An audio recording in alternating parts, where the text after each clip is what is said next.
Hello friends, இன்றைக்கி ஒரு ரசம், தக்காளி ரசம் எங்கள் வீட்டில் எப்படி செய்வாங்கிறத உங்களோட ஷேர் பண்ணிக்கிறேன். கொஞ்சம் நல்லா ஒரு கைப்பிடி நிறையாவே கொத்தமல்லி, கருவேப்பிலை, இஞ்சி பாருங்கள், இவ்வளோ இஞ்சி எடுத்து வச்சுருக்கேன்.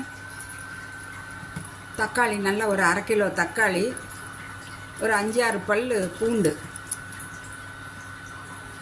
எடுத்து வச்சுருக்கேன். தக்காளியை வந்து மிக்ஸி ஜாரில் போட்டு அரைச்சிக்க போகிறேன்.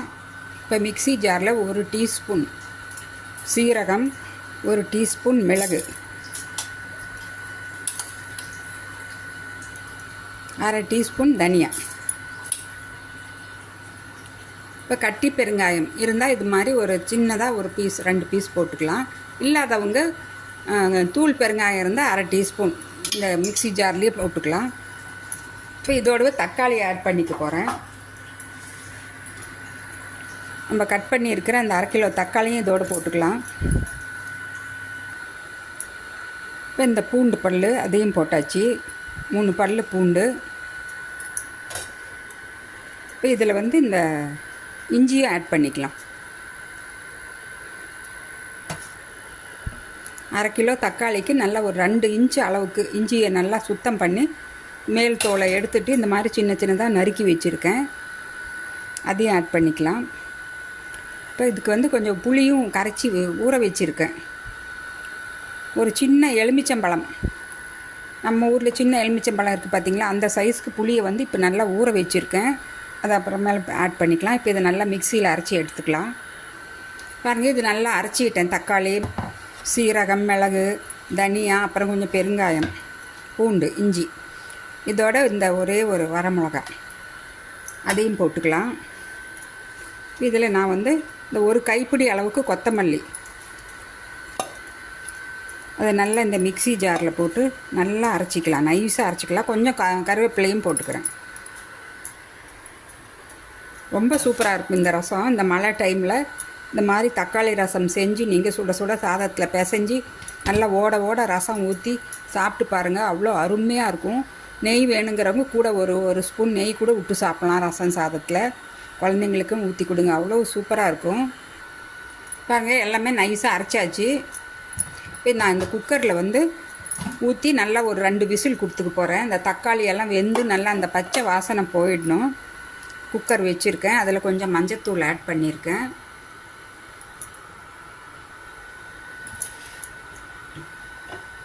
நல்லா ஒரு செம்பு தண்ணியை நல்லா இந்த மாதிரி ஒரு செம்பு தண்ணியை ஊற்றி நல்லா கழுவி ஊற்றிக்கலாம் மிக்சியை.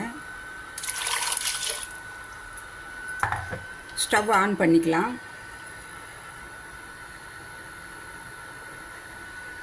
இப்போ ஸ்டவ் ஆன் பண்ணிக்கிறேன்.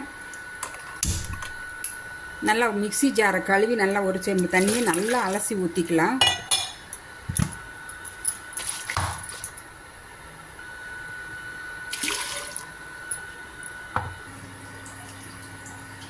இதில் வந்து நான் இந்த புளியை, ஊற வச்ச புளியை நல்லா ஃபில்ட்ரு பண்ணிக்கிறேன். இந்த புளியோட பச்சை வாசனையும் தக்காளியோட பச்சை வாசனையும் போகணும். 2 விசில் கொடுத்து ஆஃப் பண்ணிட்டாலே போதும். இதுக்கு தேவையான அளவு உப்பு ஆட் பண்ணிக்கலாம். 1 டேபிள் ஸ்பூன் அளவுக்கு கல் உப்பு. பாருங்கள், இது நீங்கள் லைட்டாக செக் பண்ணிக்கோங்க. உங்களுக்கு புளிப்பு அதிகமாக இருந்தால் இன்னும் கொஞ்சம் ஒரு 1 டம்ளர் தண்ணி கூட ஆட் பண்ணிக்கலாம். இப்போ இதோடவே நான் 1 ஸ்பூன் ரசப்பொடியும் ஆட் பண்ணிக்கிறேன். இது வீட்டில் அரைச்ச ரசப்பொடி தாங்க. ஆல்ரெடி இந்த வீடியோ நான் லிங்க் போட்டிருப்பேன்.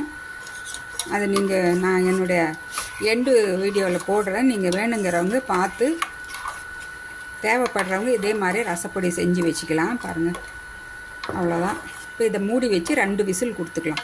எல்லாமே போட்டாச்சு. இதுலேயே நல்லா அந்த தக்காளியும் வெந்து வந்துடும், புளியோட பச்சை வாசனையும் போயிடும். அப்புறம் தாளிக்கிறது தான், அது எப்படின்னு பார்க்கலாம். இதை மூடி வச்சிடலாம். மூடி வச்சு 2 விசில் கொடுத்துக்கலாம். இதில் இந்த உள்ளே இருக்கிற இந்த ஸ்டீம் எல்லாமே போயிடுச்சு. ஓப்பன் பண்ணி பார்த்துடலாம்.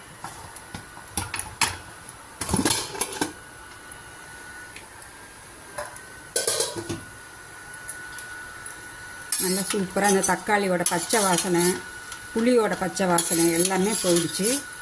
இப்போ இது நான் தாளிக்க போகிறேன். அதுக்கு முன்னாடி இதில் கொஞ்சம் வெல்லம் ஆட் பண்ணிக்கலாம். வெல்லம் ஒரு 1/2 டீஸ்பூன் அளவுக்கு. இந்த புளியோட எடுப்பு அதை எடுத்துடும். இப்போ ஒரு தாளிப்பு கரண்டி வச்சுருக்கேன்.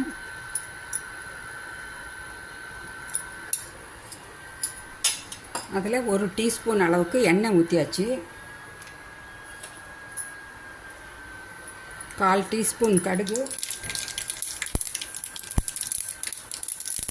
1/4 டீஸ்பூன் சீரகம்,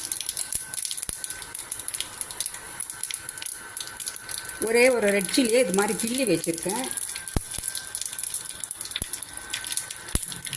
ஆல்ரெடி நாங்கள் பெருங்காயம் எல்லாமே போட்டிருக்கோம். ரசப்பொடியிலையும் இருக்குது. அதனால் பெருங்காயம் வேண்டியதில்லை. இப்போ கொஞ்சமாக கருவேப்பிலை,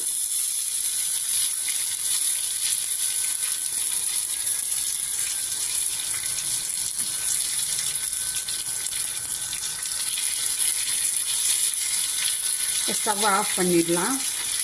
இது அப்படியே எடுத்து இந்த ரசத்தில் ஆட் பண்ணிக்கலாம்.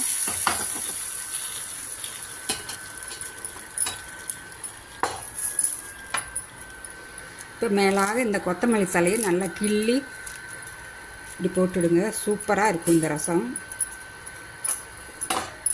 இப்படி தாங்க எங்கள் வீட்டில் செய்வேன். சூப்பராக இருக்கும். இது மாதிரி ஒரு தடவை செஞ்சு சாப்பிட்டு பாருங்கள். ரொம்ப யம்மியாக இருக்கும். விரும்பி சாப்பிடுவாங்க. இந்த மழை நேரத்துக்கு இந்த மாதிரி ஒரு ரசம் செஞ்சு நீங்கள் ஒரு அப்பளம் ஏதாவது தொட்டுக்கிறதுக்கு வச்சு நீங்கள் சாப்பிட்டீங்கனாலே போதும். அவ்வளோ சூப்பராக இருக்கும். எங்கள் வீட்டில் நான் இந்த மாதிரி மெத்தடில் தக்காளி ரசம் செய்வேன். உங்கள் வீட்டில் எப்படி செய்வீங்கன்னு போடுங்க கமெண்ட் பாக்ஸில். இந்த வீடியோ பிடிச்சிருந்தால் ஒரு லைக் பட்டனை கிளிக் பண்ணுங்கள். உங்கள் ஃபீட்பேக்கை கமெண்ட்ஸ் பண்ணுங்கள். நான் மறுபடியும் அடுத்த ஒரு இன்ட்ரெஸ்டிங்கான வீடியோவில் உங்களை சந்திக்கிறேன். Bye bye friends.